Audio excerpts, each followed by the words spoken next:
హరే కృష్ణ. ఇక్కడ చూసారా, నా కృష్ణుడికి నందనవనంలోనే పెట్టా. కాదా? అదేంటి దేవుడి గదిలోనే పెట్టాలంటారు కదా, నాకు అలా అనిపించలే. చూసారా, దేవుడికి పువ్వు ఇచ్చా, పండు ఇచ్చా, బట్ ఏంటి ఇది ఇంకా చిన్నది. ఓ భగవంతుడా, ఇంత చిన్న మొక్కకి ఇంత చిన్నది ఎలా చేసావు? అలా పెద్దది కాసి ఎవరైనా అది తినాలి, సరేనా? చూసారా, ఇక్కడ నందనవనం కావాల్సిన దానికి ఏం తక్కువ ఉంది చెప్పండి. మంచి ప్లాంట్స్, ఎదురు చెట్టు ఉంది, ఏంటి కలువ పువ్వు చెట్టు ఉంది, ఇగో బీజంతోనే లేసింది. అంటే కలువ గింజలు కూడా ఇచ్చారు భగవంతుడికి.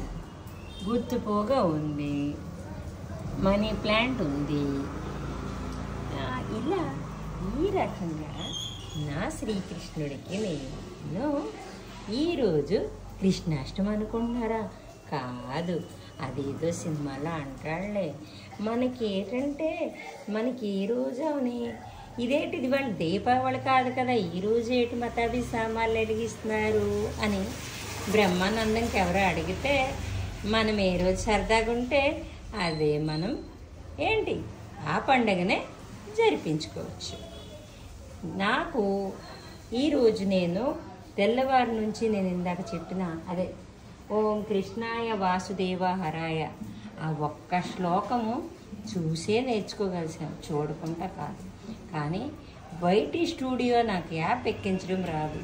స్టూడెంట్స్కి ఫోన్ చేశాను, నా కొడుకు ఫోన్ చేశాను, అందరికీ ఫోన్ చేశాను. 1 అవర్ పాటు పట్టుకున్నా.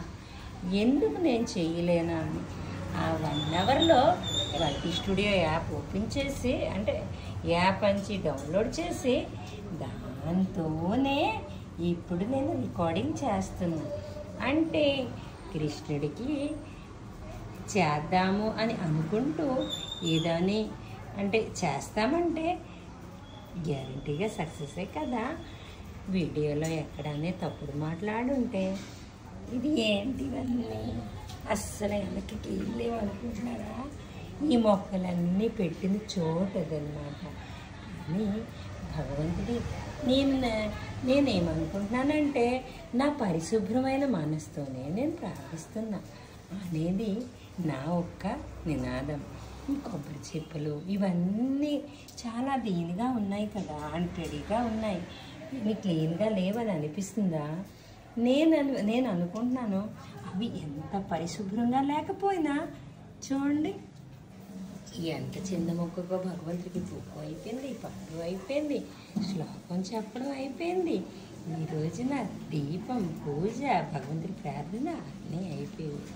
ఎవరికైనా ఏదైనా మనసు నొప్పించుంటే క్షమించండి.